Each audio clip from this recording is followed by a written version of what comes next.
Fala, família do Agro, tudo bem com vocês? Vamos começar mais um episódio do Agro e Prosa Podcast. Aqui sempre tem entrevistas fantásticas com pessoas incríveis. Temos também o canal Agro e Prosa no YouTube. Que tal dar uma passadinha por lá e assistir as entrevistas que você ouve por aqui? E se você achar que vale a pena, vai lá, se inscreve no canal. O like eu tenho certeza que você vai deixar por lá, né? E se você conhecer alguém que possa se interessar por algum dos assuntos dos vídeos, então compartilha. Simbora então para mais um Agro e Prosa Podcast. O meu entrevistado de hoje eu vou deixar com que ele mesmo se apresente para vocês. Eu vou conversar com uma lenda e as lendas não se explicam. As pessoas criam autoridade ao longo do tempo. E esse rapaz que está comigo aqui, ele tem muita autoridade. Paulo Roberto Garolo, seja bem-vindo, meu amigo. Meu amigo, eu que agradeço o convite, viu? E é sempre um prazer estar participando do seu programa, você sabe disso, né? Às vezes a gente não participa mais da correria que a gente vive nela, né? E você também não para mais, né? Então é aquela correria, né? Não paro. Agora é o seguinte, agora você é um senhor aposentado, né? Conta pra mim como é que tá. Já caiu a ficha ou não? Pois é, Divino Ronaldo, já caiu a ficha. Para ser sincero, já caiu a ficha, né? Eu me aposentei agora no início de setembro, né? Me aposentei dentro da companhia e eu estou agora mexendo no meu processo de aposentadoria normal, né? Mas dentro da companhia me aposentei. Foram 38 anos, 1 mês e 10 dias, né? De multinacional, né? Eu comecei lá na Semente Cargill e foi desencadeando compras, né? A Monsanto comprou, fui para Monsanto, a Bayer comprou, fui para a Bayer e nessa história foram 38 anos, 1 mês e 10 dias trabalhando, né? E como eu sempre digo, sabe, Divino Ronaldo, eu tenho o maior prazer e uma felicidade imensa de ter fechado essa primeira etapa da minha vida com chave de ouro, porque graças a Deus, né, eu sempre fui uma pessoa correta, dedicada ao meu trabalho. Todo mundo sabe que eu tenho paixão pelo que faço, né? Como você falou, tá dentro de mim, né? Então não tem nem explicação mesmo. Eu tenho uma paixão pelo que eu faço, pela agricultura, por levar informação, por orientar, enfim. E isso é uma paixão mesmo que eu tenho dentro de mim, né? Então foram 38 anos muito bem feitos, muito bem trabalhados, com ética, com respeito, com dedicação, e sempre fui uma pessoa muito honesta, né? Então, graças a Deus, fechamos com chave de ouro. Como se diz, eu saí deixando a porta aberta, né? Legal, cara, mas vindo de você não seria diferente, teria que ser dessa forma mesmo. Garolo, eu tenho certeza que o nosso ouvinte te conhece, todo mundo te conhece, mas vai que tem um ou outro aqui que não sabe quem é, né? Eu até coloquei o título aqui, Paulo Garolo, o Papa do Milho no Brasil, né? Queria que você contasse um pouquinho dessa sua história aí, falasse como é que você começou e como é que você se embrenhou aí pelos caminhos do milho. Eu desde moleque, né? Eu gostava muito de agricultura. Eu venho de uma cidade que a agricultura fazia quase divisa com as casas da gente, né? Então a cidade aonde eu fui criado e até eu me formar em agronomia, eu morei lá, né? E a gente era cercado, é uma cidade cercada por agricultura, em Andirá, no estado do Paraná. E a agricultura no Paraná é engraçado que o cara planta até quase na varanda da casa, né? Então, é desse jeito mesmo. A estrutura fundiária, né? Talvez até por ser bem menor, né? Então você tem que aproveitar tudo. Então eu vim de um ambiente assim. O meu pai tinha a loja de secos e molhados naquela época, né? E antes não tinha supermercado, então ele tinha isso. Vendia de tudo e meu pai atendia muito. O nosso cliente-chave eram agricultores. Até naquela época, você vendia, às vezes a conta era por pagamento de safra, né? Você ia levando até o cara colher, vender a mercadoria para poder pagar a gente. E anotando na cadernetinha. Era um livrão, é isso mesmo. Então eu venho de um ambiente assim, fui criado num ambiente assim. Agora, eu sempre gostei da cultura do milho. Não sei te explicar, um dia até falei para você mesmo, eu acho que isso está no meu DNA, porque eu sempre gostei, meu trabalho de conclusão de curso foi em cima da cultura do milho. Os meus principais estágios foram também na cultura do milho. Eu tive a oportunidade, né, da Cargill Sementes ter se instalado, vamos dizer, a central deles, a diretoria principal da área de sementes, né, instalou numa unidade bem na minha cidade, né? E eu tive Peraí, deixa eu voltar um pouquinho aqui. O seu pai trabalhava com secos e molhados. Cara, como é que a agronomia surgiu na sua vida? Como é que você falou assim, é isso que eu quero para minha vida? Então, era o cliente. A maioria do nosso cliente eram agricultores. E aí, na época, Ronaldo, meu pai tinha uma Kombi. A gente tinha a compra de Kombi. E às vezes eu ia com ele. E isso era no sítio. Então, muito cliente nosso, a gente também tinha cliente da cidade. A loja era do meu avô, né? Que vendeu para o meu pai, né? Então, era uma loja já antiga, tradicional. Meu avô foi uma das figuras que fundou a cidade, né? Então, a nossa família lá é muito tradicional, né? E aí foi engraçado que o meu pai seguiu, então, o caminho do meu avô. Ele era sócio do meu tio. Os dois compraram a loja do meu avô e seguiram o caminho, né? E aí, o que acontece? Muitos dos nossos clientes eram agricultores.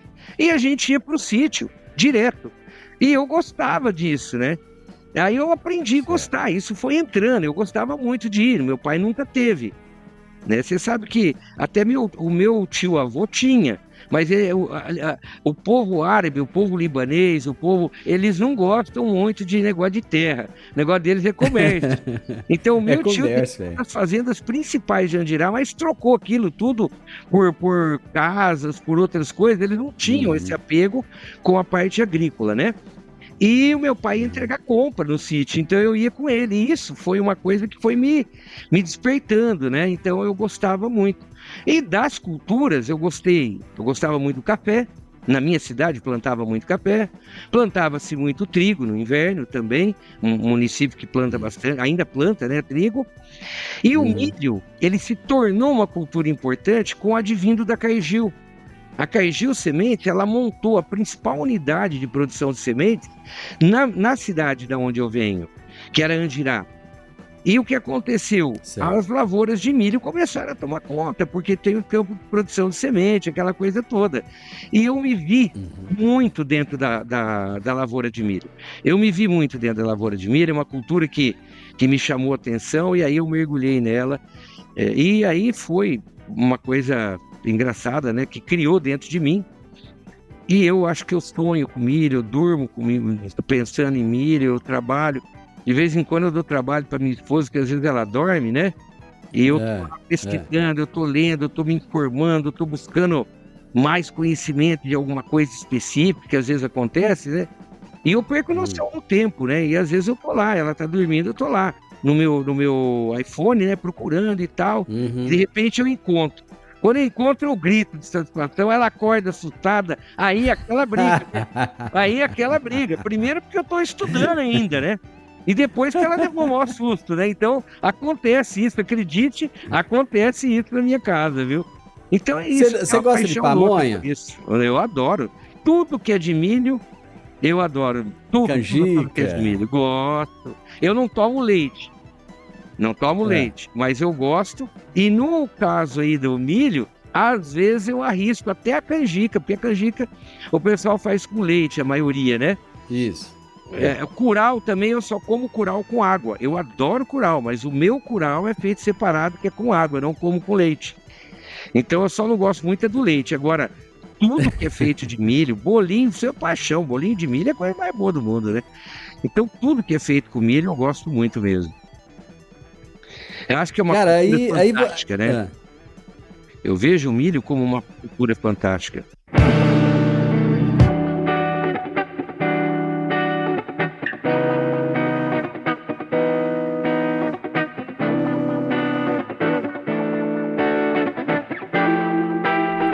Aí, garoto, você começou a estudar porque você é um cara, a impressão que eu tenho, e nós já tivemos várias conversas, né? Você é um cara insaciável pelo conhecimento.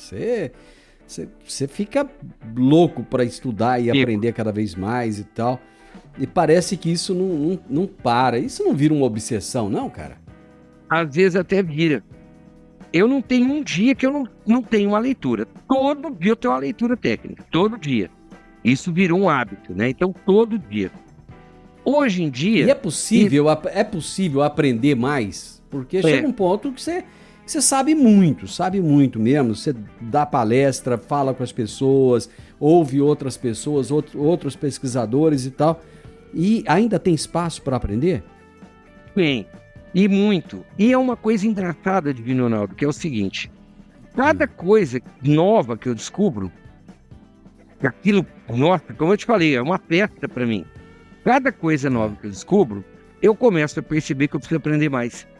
Eu acho que por isso que vira obsessão. Por quê? Porque você aprendeu mais uma coisa. Aí apareceu mais um detalhe que eu não conhecia. Bom, eu vou mergulhar de novo naquilo ali. E quando eu falei para você hoje, antes da gente fazer a nossa interação que estamos fazendo agora, eu comentei, Divino Ronaldo, eu estou preparando um material técnico para eu fazer umas palestras aí, mais no sentido de ensinar mesmo o pessoal, né? E é engraçado, quando eu começo a preparar esses materiais, é até engraçado que nunca termina. Sabe por quê? Porque a cada coisa nova, ou um termo que eu não conhecia na minha pesquisa aparece, eu paro tudo, eu vou primeiro entender aquilo. Eu não tenho como fazer uma explicação de algo que eu não tenha domínio sobre todo o assunto. E é isso que faz a gente ficando insaciável. Por quê? Por isso que eu te falei que às vezes eu nem termino. Tem vezes que eu começo coisas e não termino por isso, que eu começo a aumentar. Dali a pouco tá lá com 200 slides que eu vou estudando. Isso para mim eu vou montando na forma de slide, né? Dali a pouco tem 200 slides feitos e eu ainda tô procurando mais coisas. Então, isso tá na gente. Realmente eu gosto muito de fazer minhas leituras, sabe... E me atualizando, e eu vejo que ainda tem muita coisa aí que eu preciso aprender. Nós estamos vivendo a era digital agora também, né, Divino Ronaldo? Isso. Isso facilita muito também o acesso, mas por outro lado, a gente tem que se preparar cada vez mais, né? Porque novidades vão chegando numa velocidade cada vez maior, né, Divino Ronaldo? É incrível, incrível. Você que lê tanto, já pensou em escrever livro ou não? Já. O único problema que eu tenho é esse. O que acontece? Aí eu vou ser réu confesso no seu programa. Eu tenho preguiça de ficar escrevendo.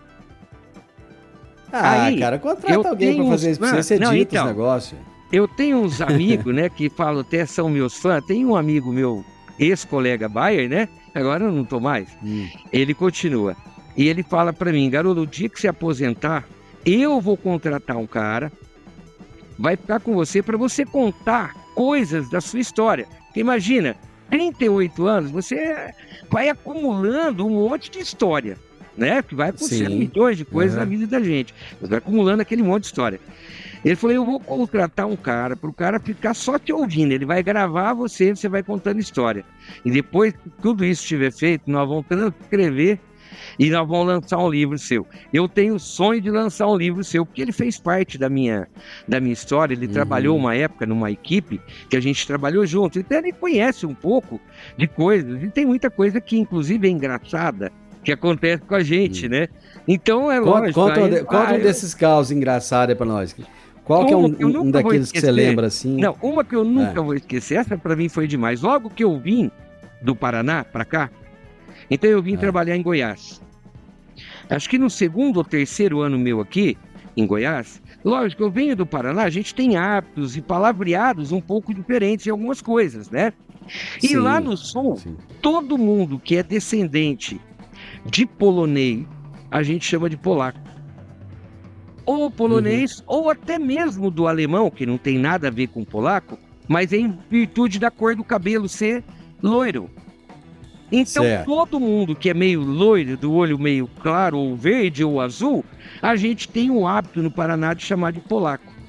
E quando eu vim trabalhar aqui, lá no terceiro ano, eu fui fazer uma regulagem de plantadeira na fazenda de um ex-prefeito de Santa Helena de Goiás, o seu Antônio Garcia, já falecido. E sou muito amigo do filho dele.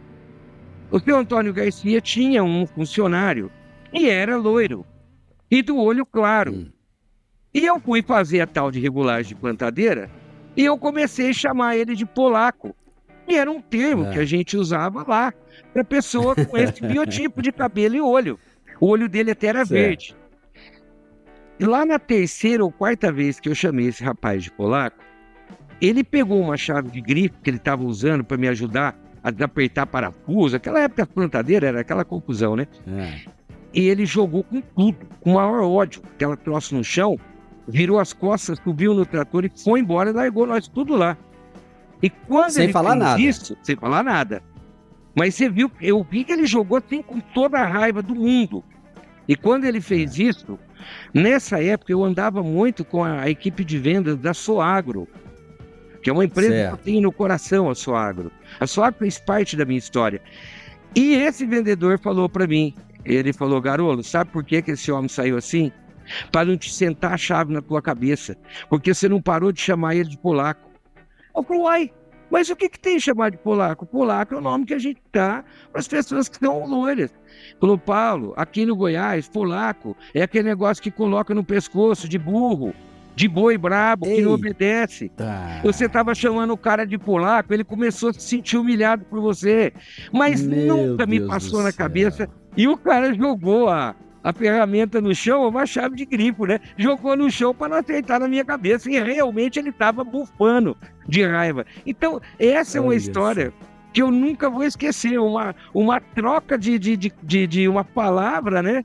Que para nós tinha um sentido e para cá tinha outro sentido, né?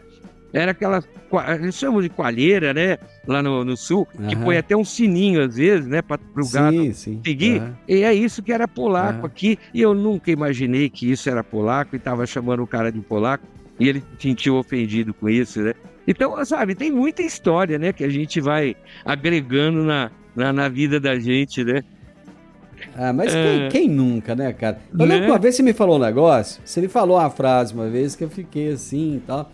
Você falou assim, eu sou uma figura meio exótica, eu tenho um jeito meio exótico. Você me lembra, sabe quem? Você me lembra o Zé Rico. Esse tanto de ouro pendurado. Como é que começou essa história aí? Me conta. Eu nunca te perguntei isso. Hein? Outro dia eu falei sobre isso, inclusive com a minha família. Eu estava tentando também entender como é que começou isso, né? E eu começo a lembrar, primeiro, eu sou filho único. E a minha mãe, você imagina, mãe já é aquela coisa com filho, né? Mãe já tem um apego louco por filho. E a minha mãe tinha um apego louco comigo. E ainda só tinha eu. E a minha mãe era uma senhora mais obesa. Minha mãe era uma mulher grande, obesa. E a minha mãe gostava muito de joia. Inclusive, essa cruzinha vermelha que você consegue ver, essa foi a primeira joia que a minha mãe comprou na vida dela, quando ela ainda era mocinha e começou a lecionar como professora. Que legal, cara! E coloquei na minha medalha que ela me deu. Quando eu tinha 11 anos, ela me deu essa medalha, eu coloquei, fixei, depois que ela faleceu, essa cruz dela aqui, ó, que foi a primeira joia que a minha mãe comprou. E minha mãe gostava muito de joia. E eu é que colocava as joias da minha mãe. E todas as joias que a minha mãe teve eram joias grandes e pesadas, porque ela era uma mulher grande. Se ela colocasse uma correntinha fina, o pescoço dela acho que engolia a correntinha, porque ela era grande. Então o que acontecia? As joias da minha mãe eram sempre grande, pesada. E naquela época você tinha muito mais facilidade na compra disso. De ouro, de tudo. Comprava parcelado, era aquela coisa louca. Então o resumo da ópera. Eu que ajudava minha mãe a escolher, colocar nela, eu que colocava nela e tudo mais. E eu acho que isso me deu esse apego. E ela também gostava de me presentear, às vezes, com alguma coisa assim. Então eu comecei a usar joia já desde molecão, como eu te falei. Quando eu tinha 11 anos, eu ganhei essa medalha que você está vendo aqui, ó, que até tem meu nome atrás e minha primeira identidade. E depois foi roubado, eu fiz a segunda via em Goiás, aí minha identidade passou como para o estado de Goiás, né? Na época era no Paraná. Então eu tenho aqui o número do meu RG e atrás aqui o meu nome, nessa medalha que eu ganhei quando tinha 11 anos de idade, numa corrente de ouro italiano, que a minha mãe me deu como presente de aniversário, né? Então, acho que começou daí, e eu gosto. E aí, eu também sempre falo, não é por ser ouro, por ser prata, eu não tenho essa coisa. Não é pelo metal ser valioso, não tenho esse lado, às vezes. Tem gente que, às vezes, esse monte de coisa fala, esse cara é soberbo, ele quer ser... Nada disso. Não é ostentação, né? Não é ostentação. Um dia, até para me acalentar a alma, eu estava no aeroporto em Goiânia e fui comprar um remédio. Toda vez que eu vou em Goiânia, eu acabo comprando um remédio nessa farmácia que tem lá no aeroporto. E o dono dessa farmácia, um senhor já de uma certa idade, e um dia nessa entrada minha, lógico, chama atenção esse tanto de colar, de coiseira que eu uso, né? E um dia ele falou para mim, falou, moço, você usa esse colar de ouro, esse colar misturado com prata? Você não acha ruim misturar ouro e prata? E eu falei, não, porque... Aí ele falou, mas o valor é muito diferente. Eu falei, olha, pode ser realmente o valor financeiro é muito diferente, mas para mim não é o valor financeiro que me faz usar isso, é o prazer de usar isso. Eu gosto de me ver enfeitado com essa coisa, então para mim, tanto faz ser ouro ou ser prata, eu uso tudo misturado, eu não uso pelo valor financeiro. Inclusive eu tenho algumas pulseiras que você vê aqui, ó, que é de osso, que eu compro lá na tribo indígena quando eu vou no Mato Grosso. Eu tenho muita pulseira também desse tipo aqui, ó, que eu compro dos índios, porque eu gosto dessas coisas. Então, eu não sei nem explicar porque eu gosto, ponho. E aí aquela história que eu sempre falo também, né? Lógico que eu fui ficando mais velho, fui ficando mais exagerado, né? Que aí você pode ficar mais tudo, né? Velho perde até a trava na língua, né? Aí a gente fala que tem direito a tudo, tem licença poética. E eu um dia comentei com o pessoal que me perguntaram, e a Monsanto? Eles não criam casos com você e tal? Falei, não, eu às vezes até pergunto na empresa, quando a gente tem, semestralmente, a gente tinha uma revisão de resultados e a gente fala sobre isso, né? Eu sempre perguntava, nunca me criaram o caso. E aí o pessoal falou, e o produtor? Eu falei, olha, quando eu comecei, eu era mais comedido realmente. Aí eu tinha um colar, eu tinha uma pulseira, tinha um relógio e nada mais. Sempre tive o colar grande, mas era um. Depois que eu fui inventando por mais. Mas uma coisa eu aprendi na minha vida. Primeiro, eu não abro mão da minha autenticidade nunca, em nada. Bacana. Então, você que me conhece, você sabe disso. Eu sou extremamente autêntico. Número 2, eu preciso aprender uma coisa. Eu tenho que adquirir conteúdo. Porque um cara que se veste tudo certinho, coloca joia e vai para o agricultor, tem que ter conteúdo realmente. Isso, há 38 anos atrás, tinha um peso diferente, né, Divino Ronaldo? Então eu falei, eu aprendi a adquirir conteúdo. Porque é uma história também que aconteceu em Mineiros, num dos agricultores, que depois se tornou um grande amigo meu, mas a primeira vez que eu fui na fazenda, ele nem a mão me deu. Ele nem estendeu, ele não me estendeu a mão. Ele estendeu a mão para o rapaz que estava comigo, mas para mim não. Por quê? Porque ele é uma pessoa muito conservadora, é o estilo dele, a gente tem que respeitar. Só que, como eu fiz a visita no campo e ele estava esperando o meu resultado, eu entreguei, e ele, nunca vou esquecer também, ele falou, olha, então pera lá, você está dizendo que esse milho vai produzir 150 sacos por hectare? Falei, é pelo menos isso. Eu avaliei várias partes do talhão. Ele tirou uma cadernetinha do bolso e falou, então tá, isso que eu quero saber de você. Escreveu 150. Quando eu colher, a gente volta a falar. E falou pro outro rapaz, se vocês quiserem tomar café, comer um queijo, tem aí na cozinha, pode ficar à vontade que eu tô indo embora pra minha casa. Pegou a caminhonete, falou tchau pro rapaz, pegou na mão dele e não pegou de novo na minha mão e foi embora. Muito bem. Quando ele terminou de colher, ele ligou para esse rapaz, que na época trabalhava em Mineiros, e hoje ele trabalha em Rio Verde e é dono de uma empresa aqui. Ele virou para esse rapaz e falou para ele, falou, olha, eu quero que você traz aquele camarada lá, aqui na fazenda, porque eu fechei a colheita. Agora eu quero conversar com ele, olho no olho. Aí eu fui. E ele não contou quanto tinha produzido, aí eu fui. E ele falou para mim, quanto você falou mesmo? Eu falei, olha, eu disse para o senhor que ia girar entre 150 a 153 sacos por hectare na minha avaliação. mas existe uma margem de erro que pode ser 10 ou 10% para cima ou 10% para baixo. Ele falou, eu produzi 157 pontos, papapá. Aí eu suspirei, né? Ele colheu um pouquinho mais até do que eu previ. Bom, daquilo para frente, Divino Ronaldo, pegou o ponto de um dia a gente ter se encontrado, por acaso, no aeroporto em Campinas, e quando ele me viu, lá quando você vai pegar a mala, tem a escadaria para você ir para a esteira, rolando as malas, né? Mesmo. Ele tinha descido antes de mim, ele já estava lá. Quando ele me viu, ele gritou o meu nome e me abraçou dentro do aeroporto, na frente de todo mundo que estava lá. Então, assim, eu sempre falei, a gente precisa adquirir conteúdo. Se você é exótico, quer se manter autêntico, é alguma coisa que você tem que fazer. E o que eu fiz para mim, que eu sempre tive como padrão profissional, pessoal, comportamental, eu sempre tive isso. Conteúdo. Eu preciso impressionar as pessoas mais pelo conteúdo do que pelo meu visual. Então é isso que eu botei na minha cabeça e foi assim que eu acabei me transformando, talvez, né? Como você diz, eu até acho bacana quando as pessoas me chamam de lenda, né? Lenda viva. Domingão só me chama de lenda viva, né?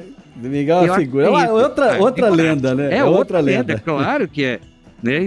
Então eu acho bacana isso, porque significa que a gente conseguiu estar trazendo e deixando o nosso recado, o nosso histórico e o nosso legado, né?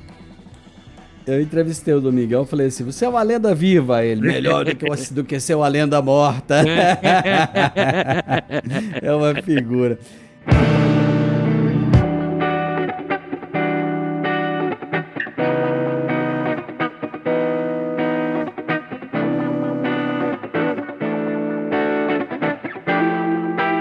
O que as pessoas podem esperar agora do Paulo Garolo pós-empresa? Olha só que interessante, né? Eu fiz a minha assinatura, né, da minha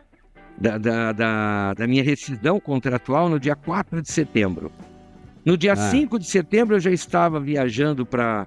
Aliás, eu viajei no dia 4, porque no dia 5 começamos, era 8h30 da manhã, a minha primeira palestra fora, já como funcionário não mais da Bayer, né? Aí eu já não era mais funcionário da Bayer, mas eu fiz a palestra para o pessoal da Bayer, né? E foi lá na Cooperativa dos Holandeses, na Capal, lá em Arapoti, que eu fiz logo, então eu nem senti. Saí porque eu já comecei logo no primeiro dia. Eu saí no dia 4, no dia 5 eu já estava trabalhando de novo. O que o Garolo fez? Qual foi a posição que eu tomei, Divino Ronaldo? Então eu fiz uma associação colaborativa com uma pessoa sensacional que chama Éder Moreira. Ele é dono de uma empresa lá no Mato Grosso, na região da BR-163. Agora abriu outra estação experimental lá em Sapezal. A gente tinha uma boa amizade porque ele fazia consultorias, faz ainda, né? Para agricultores também, como eu também vou fazer a partir de agora. Ele também fazia e muitas vezes a gente se encontrou nas consultorias, eu como funcionário da Bayer e ele como dono da Fitolab. A gente se encontrou em grandes grupos, como por exemplo na Bom Futuro, na SLC, no Grupo Schaeffer, Grupo Mage. Então eu ia dar consultoria lá para a Bayer e ele também às vezes estava lá e a gente se conheceu dessa forma. E quando ele ficou sabendo que eu estava me aposentando, né, na Bayer, ele faz parte de um programa, Divino Ronaldo, que a Bayer tem, que chama Orbia.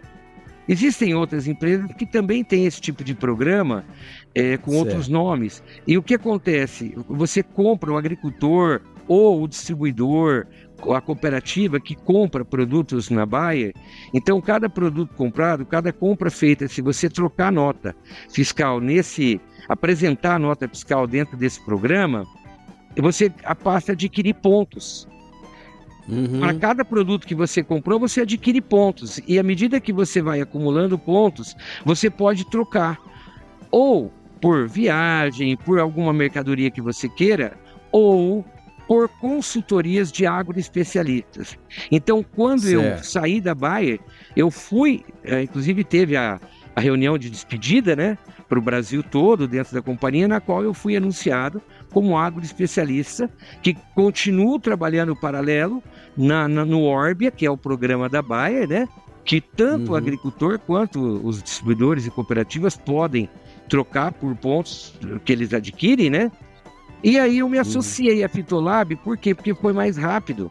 E o Éder, ele é um especialista em soja. E aí ele falou, eu preciso de uma pessoa que tenha foco em milho. E eu também vou fazer pesquisa agora, gerar dados. Então eu sou hoje um colaborador, pesquisador, hoje sim, eu sou um pesquisador, passo a atuar também na função de pesquisador. Estamos montando protocolos para a cultura do milho, mas eu estou trabalhando muito forte, Divino Ronaldo, na questão da visão de sistemas agrícolas. Até porque eu vejo muito isso como uma necessidade para nós hoje na agricultura. Entender a agricultura como um sistema agrícola e não culturas individualizadas. Eu sempre falo, Deus não fecha a porta da soja lá em janeiro, fevereiro e abre a porta do milho. Não, é uma porta só. É uma porta só. E a cultura da soja, ela interage com a cultura do milho, que depois também vai interagir com a sucessão, e algodão da mesma forma, e feijão da mesma forma. Então eu vejo que nós falamos hoje na agronomia, é um termo que virou moda. Sistemas agrícolas, virou moda. Qualquer um fala sistema agrícola, mas eu venho convocando o seguinte, a gente fala de sistema agrícola, mas não pensa em sistema agrícola de verdade, porque se a gente pensasse de verdade em sistemas agrícolas, a medição da lucratividade, ela seria no mínimo anual e não por cultura. Ainda hoje, o agricultor continua sendo orientado a quanto que eu gastei na minha cultura de soja, tanto, colhi tanto, quanto sobrou. Não é assim que se faz. Não é assim que se deveria fazer na minha maneira de pensar. Por quê? Porque... e o milho muitas vezes é a sobra, né? Milho. É lógico. Tem coisa que você faz na soja que vai impactar no milho. Tanto positivo quanto negativo. Se você errar alguma coisa na soja, você também pode impactar negativamente no milho. Por isso que eu acho que a rentabilidade, ela tem que ser vista no sistema. Agora, esse ano eu fracassei mesmo, foi no milho. Bom, então você vai pôr a lupa, mas não é na rentabilidade. Você vai pôr a lupa no milho, é nos manejos. Aonde eu errei? É outra coisa. Isso. Você entendeu? Então, uma coisa é eu ter uma avaliação técnica por cultura. Isso, beleza. Mas a rentabilidade da área, ela tem que ser vista na forma de sistema agrícola. Enquanto isso não acontecer, nós vamos continuar fazendo trabalhos e sempre vão estar focados na cultura pontual, e eu acho que isso não funciona legal, Divino Ronaldo. Você que está nesse novo estágio da vida, vou te fazer uma pergunta, acho que ninguém fez ainda. O Paulo Garolo saiu da Bayer, mas a Bayer já saiu do Paulo Garolo? Não. Eu me flagro, né, fazendo às vezes alguma coisa. Mas assim, eu estou aberto hoje, eu trabalho hoje, né, até a empresa que eu estou como colaborador é a Fitolab, do Éder Moreira, que é lá no Mato Grosso, na região de Sorriso, né? O meu telefone continuou o mesmo, a Bayer, inclusive, ela achou, olha, foi muito legal essa atitude da Bayer. Eu falei para a Bayer, falei, gente, vocês podiam deixar o meu telefone comigo, porque é um número que eu estou conhecido em todo lugar. Eu vou mudar o número, vou ter que começar também nisso, tudo, já me tiraram todos os meus trabalhos, eu tive que entregar tudo, não pude tirar nada. Agora o telefone também. Aí o pessoal achou por bem que fazia sentido isso, me mantiveram com o número, então meu número de telefone não mudou, o meu e-mail sim, né? Vou publicar inclusive essa semana o meu novo e-mail, né? Que vai ser garolo.fitolab@gmail.com, então esse mudou. E eu continuo como é que aberto. Escreve o Fitolab? Me conta aí. É o F-I...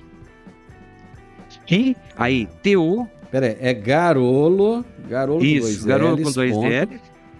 Ponto. Fitolab, L-A-B, mudo. L-A-B, mudo.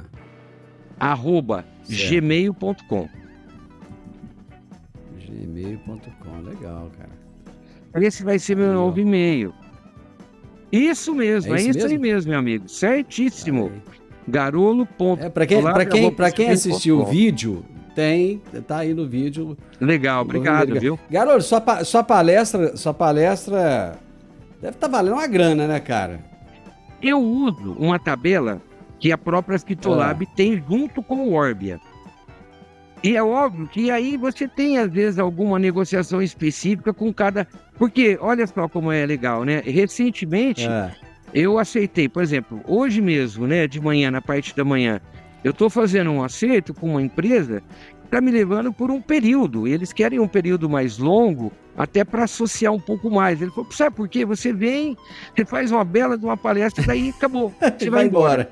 Não, eu queria que você pudesse estar mais vezes com a gente, uma análise no campo, beleza? Então você tem valores que você vai ter que ir fazendo à medida que as coisas vão acontecendo.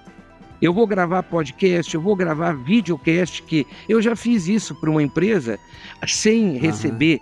Eu fiz isso já para uma empresa no sentido de ajudar em biológico, porque eu sou muito fã né? Eu fui talvez uma das primeiras pessoas que levantei de novo a bandeira do biológico no advindo da cigarrinha do milho. E eu, desde 2015, que quando começou de novo, eu já levantei a bandeira da Bovéria. Então, assim, aí a empresa às vezes me pede, a Bayer mesmo. Eu, como funcionário da Bayer, eu deixei lá dentro mais de 200 videoaulas. Eu tenho muito mais do que 200 videoaulas, fora os programas, fora um Impulso Bayer, tem um monte de coisa, está tudo lá. Então esse é outro, vamos dizer, outra ação no meu portfólio que eu vou começar a fazer, porque às vezes uma empresa quer fazer um treinamento, mas não vai ter jeito de ser presencial. Eu preciso de um material que o meu consultor, ele coloca lá no carro e ele não precisa ver, ele ouve. Isso é um podcast.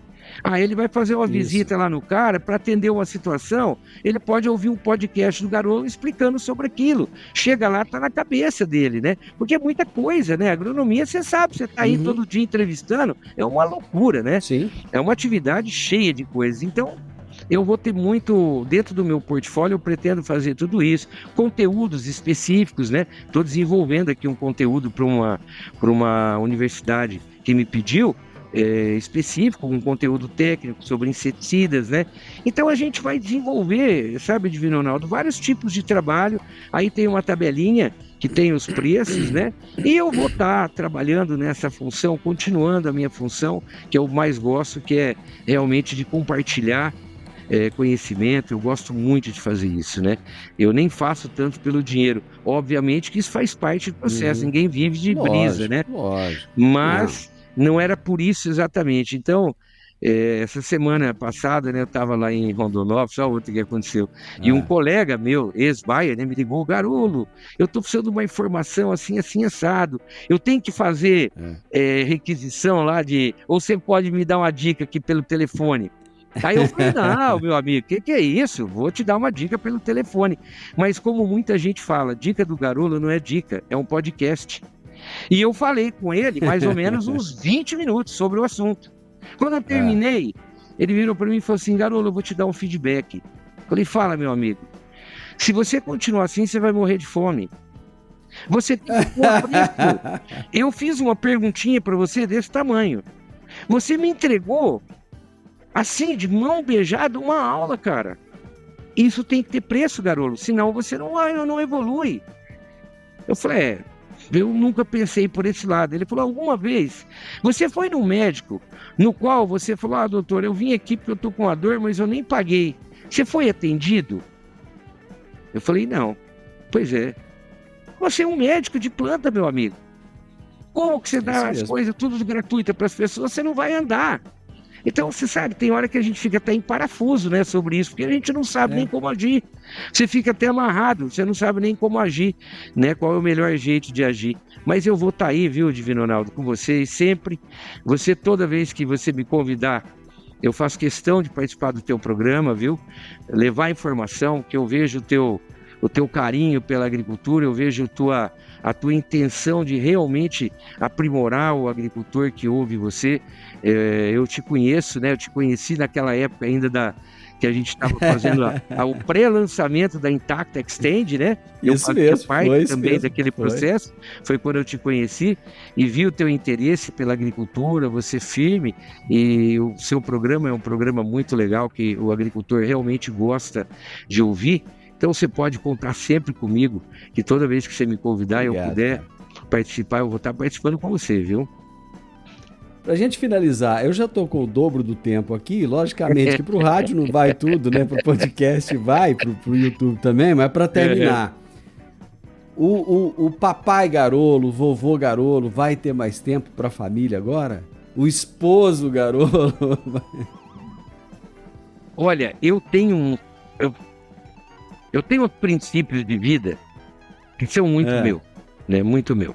Essa semana passada eu coloquei no Instagram um dos princípios que eu sempre falei. E o padre Fábio de Mello, eu às vezes sigo o Instagram, às vezes eu sigo ele, né? Então vem lá já para mim.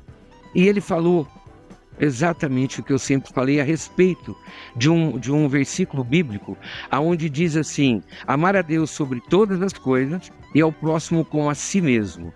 E eu sempre falei para as pessoas, se eu não amar a mim mesmo, eu não consigo amar o próximo. Exatamente. A frase, ela está invertida, mas o sentido está correto. Amar ao próximo como a si próprio. Se eu não tenho amor próprio, como é que eu vou amar o próximo? Eu não consigo. E até mesmo eu não consigo me fazer ser amado. Então, eu sempre falei isso. E agora, recentemente, eu peguei e aí, como fala isso, a gente pega o Insta e multiplica para as pessoas, né? Eu repliquei a mensagem do padre.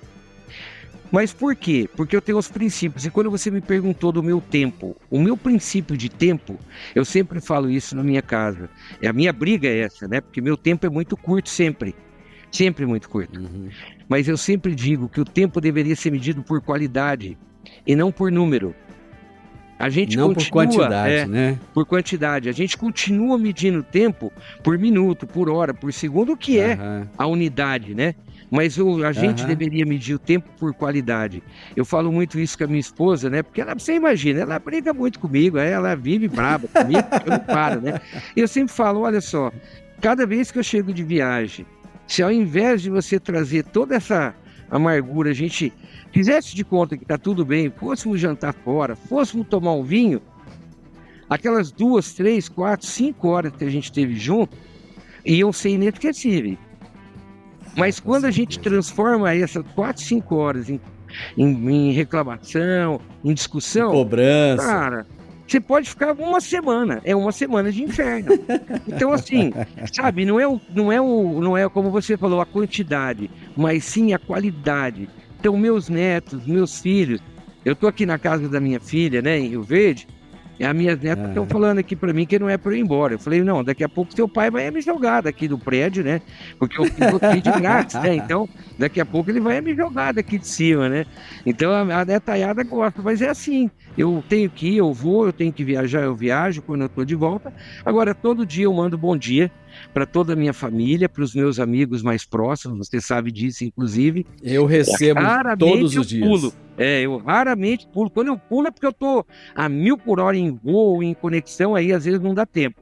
Mas é raro eu pular um dia sem mandar bom dia para os meus amigos de coração e principalmente para minha família, né? Então todo dia eu faço isso para minhas netas, para os meus netos, né? Todo dia eles recebem, pelo menos na forma digital, mas recebe lá a figurinha do vovô, né? E eu tenho 9 netos, hein? Rapaz, esse cara não brinca serviço não, viu? Não. Garolo, cara, é assim, pra mim é um privilégio ter esse tempo pra conversar com você. Nós não falamos de cigarrinha, não falamos de nada disso, mas nós falamos de coisa muito mais valiosa, muito mais preciosa. Falamos da sua vida, falamos desse ser humano tão especial, tão valoroso que você é e que eu prezo tanto. Eu te agradeço extremamente, meu amigo, por ter compartilhado esse momento comigo, com a minha audiência.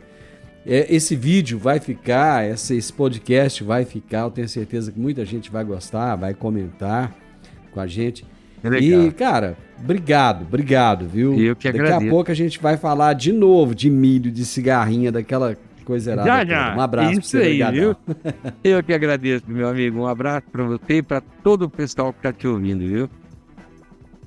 Eu tive o privilégio, gente, de conversar, de dividir, compartilhar com vocês essa prosa boa, esse tempo bom com Paulo Roberto Garolo, meu amigo Garolo, que eu prezo tanto essa amizade por ele. Realmente, todo dia ele manda um bom dia, ele manda uma mensagem e isso não tem preço. Ele é o Papa do milho no Brasil.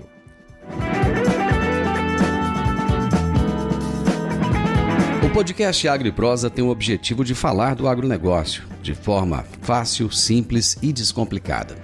Diariamente conversamos com os maiores atores do agro e abordamos os mais diversos assuntos de interesse de produtores rurais, técnicos, pesquisadores, profissionais da área e simpatizantes do agronegócio. Se você gosta do nosso podcast, então você pode nos ajudar. É muito simples. Basta seguir-nos nas principais plataformas de streaming e também no YouTube. Se você deixar um gostei, compartilhar os episódios e deixar um comentário, já vai nos ajudar muito a dar relevância tanto ao podcast quanto ao canal. E o mais importante de tudo, nos siga para receber notificações de novos vídeos e episódios. Um grande abraço para você e até a nossa próxima prosa.